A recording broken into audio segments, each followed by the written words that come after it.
If you are a photographer, foldable phones usually are not the first choice when you're looking for a new phone. They are thick and heavy, the cameras are usually good but not amazing. They are very expensive and there are plenty of compromises that come with the foldable design.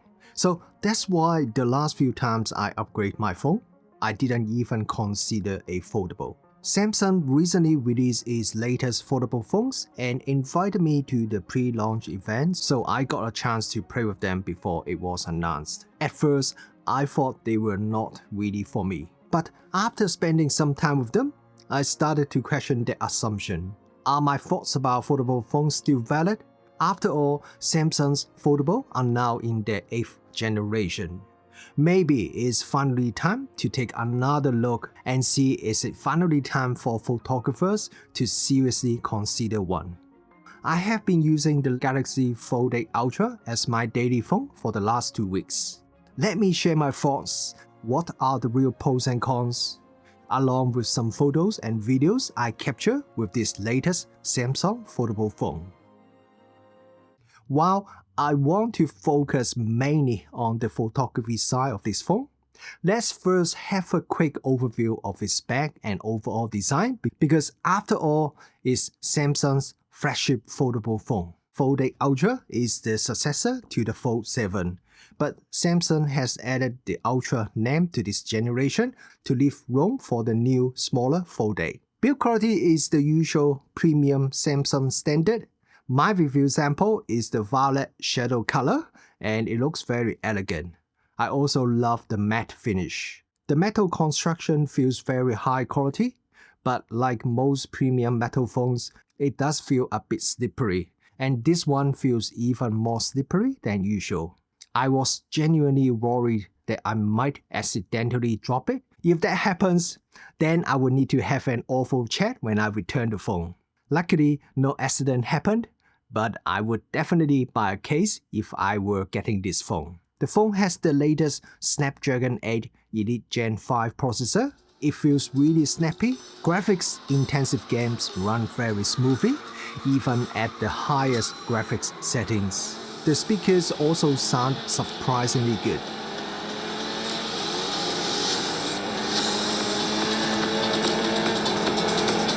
They are loud and clear, and the stereo speakers are positioned so you get left and right channels no matter the phone is folded or unfolded. The cover display is a 6.5-inch screen. The main foldable screen is 8 inches. Both screens support an adaptive 120Hz refresh rate. Now, despite the large screen and the foldable design, the phone is surprisingly compact. It's virtually the same thickness as my iPhone 16 Pro. And once you unfold it, it really feels like you're using a small tablet. One thing I was really hoping to see was Samsung's new privacy display from the Galaxy S26 Ultra, which I think is brilliant. Unfortunately, it looks like the technology isn't quite ready for foldable phones yet. The phone has a new hinge design and 2 layers of titanium added underneath the display to make the screen thin but strong. The crease down the middle is also much less visible. Not completely gone, you can still see it under some certain lighting condition, but under normal everyday use, you don't really notice it. Peak brightness is now 3000 nits, making the screen very easy to see even outdoor on a bright sunny day. When unfolded, the phone is impressively thin, barely thicker than the USB-C connector at the bottom. I don't think Samsung can make the phone any thinner than that unless they remove the USB-C port completely, and let's hope that won't happen. One downside of making the phone so thin is that, just like the Fold 7, the Fold 8 Ultra also doesn't support the S Pen. Now, to be clear, Samsung hasn't officially said this is the reason why pen support was removed from the latest Fold, but it seems like it is the most likely explanation, especially since the Galaxy S26 Ultra still supports the S Pen. Fold 8 Ultra's much larger display would benefit even more from pen support. Battery is 5000 mAh, which is around 14% larger than before without increasing the phone's size or weight. In my real-world testing, battery life has been very good. Despite some fairly heavy use throughout the day while I was testing all the features, the battery easily lasts a full day with 30% or more remaining by the end of the day. The phone supports 45-watt wired charging and 20-watt wireless charging. Good, but nothing too crazy. The main foldable display is almost square-shaped, which makes it fantastic for split-screen multitasking, editing documents, and browsing websites. Most apps work well and take advantage of the extra screen space, although I did occasionally come across apps that have some minor issues.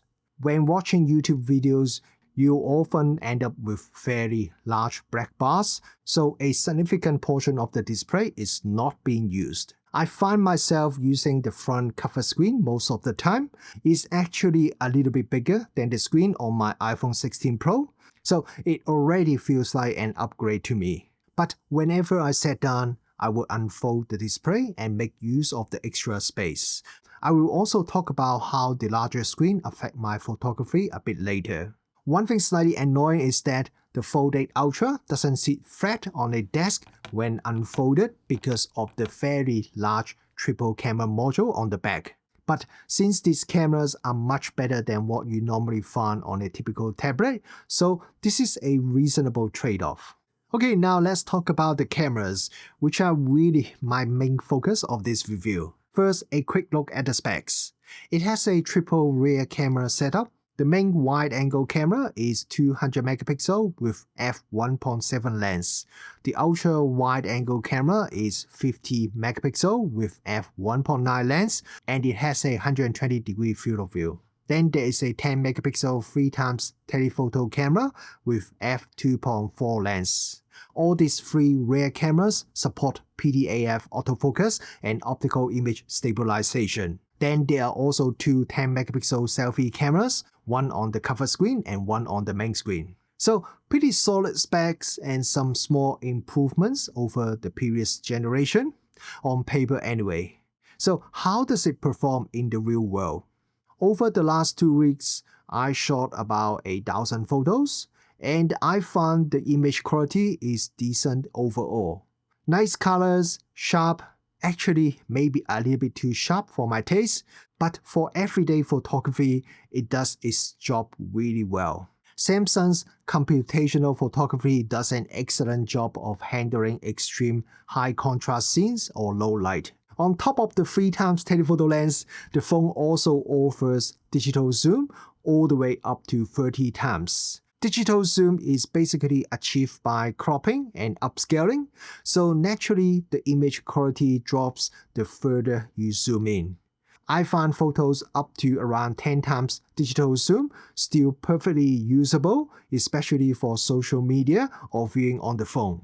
But if longer zoom is something you use a lot, the Galaxy S26 Ultra is the better choice because it has a dedicated 5x optical telephoto camera, which allows you to push a bit further if needed. With the main wide-angle camera, you can shoot JPEG at up to 200 megapixel.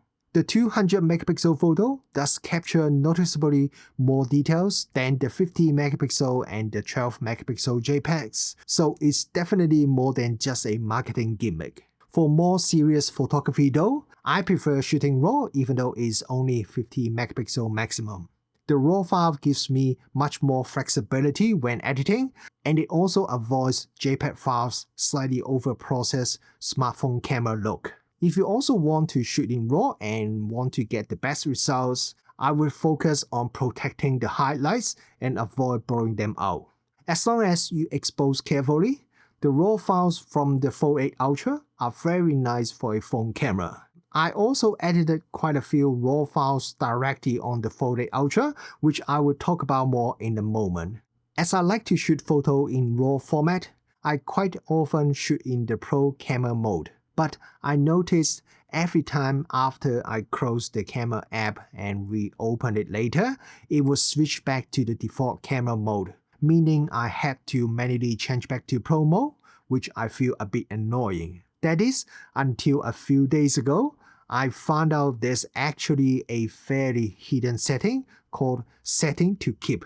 You can use this setting to remember the last camera mode and some other settings for the next session. So if you are someone who regularly shoot in Pro Photo or Pro Video or any other specific camera mode, or have some special camera settings you choose all the time, I highly recommend you turn this setting on. It will save you from a lot of unnecessary taps. Now, one thing I didn't really think about before is that the Fold 8 Ultra's foldable design actually brings a few advantages for photography. Usually I take photos using the cover display just like a normal phone. The cover display has a pretty tall shape with aspect ratio 21:9, while the photos captured by the phone are more square-ish with aspect ratio 4:3. So the preview in the camera app is quite small, only takes up about half the screen, which is actually not too different from most other phones. But when you unfold the phone, not only the screen is now a lot bigger, the main display has a 10:9 aspect ratio, which is much closer to the photo's 4:3 aspect ratio. That means the photo preview now fills almost the whole screen, and it is significantly larger. The difference is huge. You see a lot more when the screen is unfolded. As both the cover screen and main screen are very bright, so no issue at all even when you are shooting outdoor on bright sunny day. But the main display also has a special anti-reflective coating. This helps reduce glare and make the screen even easier to see.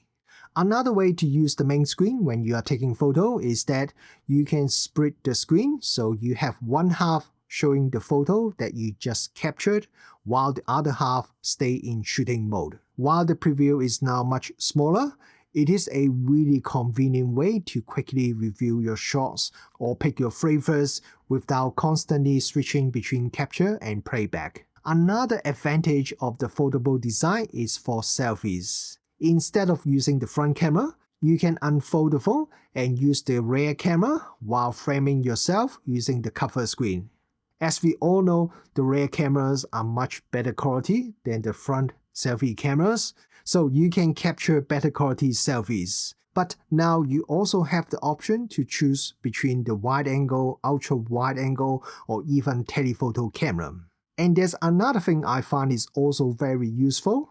You can partially fold the phone and let it stand on its own. It means you basically use the foldable screen as a built-in tripod. This is great for long exposure shots, self-recording, or any situation where you want the camera to stay stable without carrying extra gear. It is surprisingly handy. Now let's talk about video. With both the ultra-wide and the wide cameras, you can shoot up to 8K at 30 frames per second, or 4K up to 120 frames per second. 4K footage looks sharp and very clean. But shooting in 8K does capture more details and give you more flexibility to crop in during editing. That said, I did notice that 8K footage can sometimes show a bit more false color compared to 4K. 4K 120 frames per second, you can shoot it using either the ultra wide or wide angle camera, just not the telephoto. If you are happy to drop down to full HD quality, you can shoot at 240 frames per second for even slower motion. For more professional users, the Fold 8 Ultra also supports shooting in log flat picture profile. Recording in log profile captures a wider dynamic range, which helps preserve more highlight and shadow detail in high contrast scenes. But you do need to do a bit of editing and color grade the video yourself to bring out the contrast and colors. I noticed that when I switch to the slow motion mode, the log profile option disappears. But if I switch to the Pro Video mode, now I can shoot in log color profile even when I choose 4K 120. And I also have many other menu settings control as well. Video features that we have seen on previous Samsung phones like dual recording are also available. Dual recording lets you record using both the front and rear camera at the same time, which is very useful, for example, when you're shooting travel vlog video. But not only that, there are also a couple of new video features. The first one is My Fan Cam. It's an AI editing feature that helps you automatically crop, center, and track a specific person in a recorded video. It's very easy to use and works well. But since it's essentially cropping into the original footage, you do lose quite a bit of resolution. For myself, I'm more interested in the other new feature, which is horizontal lock. This uses the phone's digital stabilization system to keep the horizon level even if you rotate the phone a full 360 degrees, which is something I haven't seen on any other smartphones. The super steady stabilization works really well. Even when I was running, the footage still came out very smooth.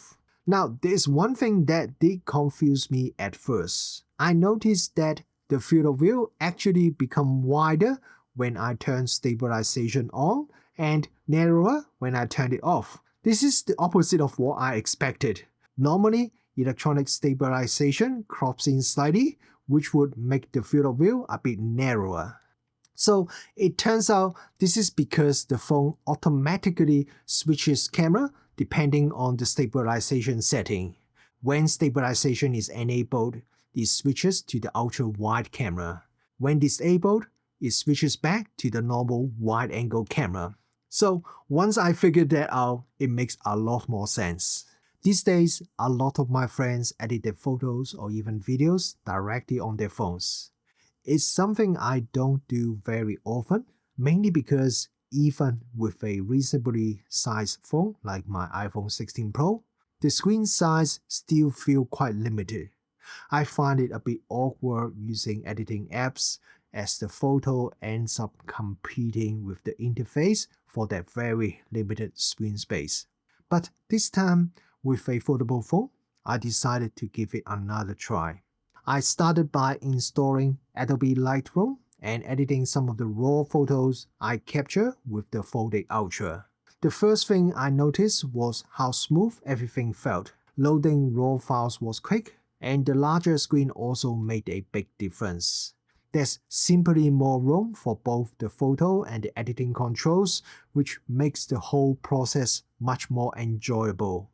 Then I tried some quick video editing using the Edits app to create an Instagram reel. Again, no issue at all.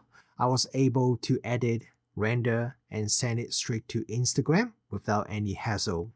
The larger screen definitely makes the whole workflow easier and more comfortable. After that, I want to try something that is a bit more demanding. I installed the Hasselblad Focus mobile app for Android, which was only released last month. I transferred 100 megapixel RAW files from the medium format Hasselblad X2 D2 to the phone and started editing. The combination of the 8-inch screen and the Snapdragon processor handled these massive 200 megabyte RAW files effortlessly. The display also handled the Hasselblad HDR workflow really well. So for the first time, I can say this is a phone I actually be happy to use for photo and even video editing. There's one more thing I want to talk about before I share my final thoughts. If you are currently an iPhone user like me, one of the biggest barriers to getting the Folded Ultra is moving from iOS to Android. The whole process of switching operating systems and transferring all your app and data can feel like a nightmare. This is usually the part I dislike the most when switching phones because there's always so much to set up again. So after picking up the Folded Ultra, I chose the setup option to transfer everything from my iPhone. Thankfully, Samsung has made the process much easier than I expected. It transferred most of my apps and settings automatically from the iPhone, and they were even placed back in the same positions in the home screen. Even my wallpaper was transferred. The new phone felt surprisingly familiar right away, so my muscle memory didn't have to fight the new layout. For Apple's first-party apps, Samsung replaced them with its own alternatives. My Google accounts came across automatically without any issue. I didn't even need to log in manually myself. Even my Wi-Fi settings were transferred. I believe eSIMs can be transferred as well, although I couldn't test that since I'm still using a physical SIM card. The phone even recognized my Bluetooth devices and asked if I want to reconnect them. My Apple AirPods still work perfectly. But there are still a few things that don't work, like my Apple Watch. Now, one reason I switched from Android to iPhone a few years ago was to use AirDrop to transfer photos and videos to and from my MacBook easily, which is a really important part of my workflow. But now, with the Fold 8 Ultra, I can also easily transfer files from the Samsung to my MacBook Pro wirelessly using the new AirDrop support as if it's an Apple device, so that's great. That said, I did notice the transfer speed seems a bit slower compared to moving files between an iPhone and MacBook. It's not a big deal if you are just transferring a few photos, but when I was transferring several gigabytes of photos and videos after a long day of shooting, it does take noticeably longer. But overall, I would still give the switching experience a 9 out of 10. There's still a small amount of manual setup involved, but compared to how it used to be, the amount of friction is now incredibly low. So after using it for about 2 weeks, what do I think about the Samsung Galaxy Fold 8 Ultra? And more importantly, as a photographer, does it actually make sense to get one? Well, unfortunately, the answer is still not a simple yes or no. Okay, now let's start with the phone itself. When folded, the Fold 8 Ultra feels just like a normal flagship phone. The build quality is excellent, with a solid metal construction and a very premium feel. The thickness and weight are very close to my iPhone 16 Pro, but the front cover screen is actually slightly larger. And when you unfold it, now you have a much larger display that you can use it for multitasking, or you can just enjoy the extra screen space. The crease is also much less noticeable now. During normal use, you hardly see it. Battery life is great, and the phone feels very fast and responsive even when running more demanding apps or games. So as a phone, it's excellent.